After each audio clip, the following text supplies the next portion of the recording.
Survey भवन्तु सुखिनः survey सन्तु निरामय गोर लागै छी सबके त आइ हम 30म दिन के एगो सिंपल लास्ट टिप्स बतावे जा रहल छी जे हम एगो 30 डे चैलेंज एगो अपना आप के ल लेने रहिए।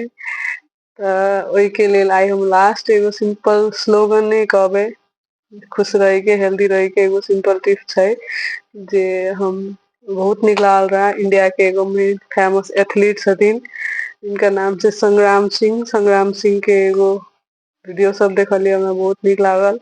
उनकर एगो मंत्र छै जे बहुत बढ़िया छै, जे सबके लेल हेल्दी रहत, बेनिफिशियल रहत।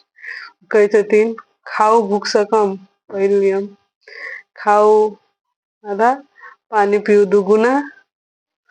खाओ भूख से कम, पानी पियो दुगुना। कसरत करू मतलब मेहनत करू, एक्सरसाइज करू 3 गुना।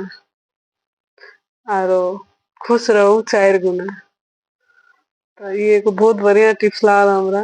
खुश रहे छै आदमी, कहियो बेसी बीमार नहीं पड़े छै, बीमारियों जल्दी ठीक भ जाय छै। जे दुखी रहे छै आदमी के बीमार, छोट बीमारियों बड़का भेल जाय छै। खुश रहना एगो बहुत बहुत बढ़िया चीज छै। ई सबके पास ई खुश रहे के एगो ताकत नहीं होय छै। अपन अपना आप के खुश क के बहुत बीमारी के दूर भगा सकै छियै।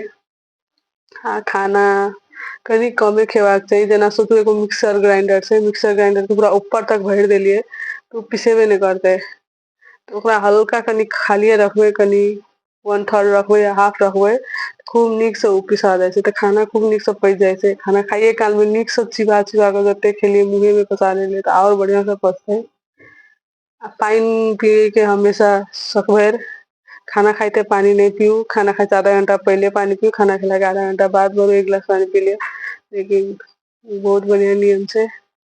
आ जते एक्सरसाइज करबै, ई एगो सार छै, एक्सरसाइज डेली करहे के चाही कनियो कनियो। जते पसीना निकलते, जते अपन सबके मसल्स स्ट्रांग रहते, मसल बिल्ड करनाइ बहुत जरूरी छै शरीर के स्ट्रांग राखे के लेल। कनी ने कनी एक्सरसाइज ई सब जरूर करबाक चाही।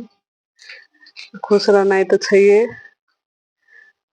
आशा करै छी अहाँ सबके ई हमर सब दिन के 30 डे चैलेंज वीडियो नीक लागल हैत। आरो हम जरूर कखनो काल आब वीडियो किछ किछ बनबैत रहब। अपन आशीर्वाद जरूर देब। धन्यवाद, गोर लागै छी सबके। Thank U.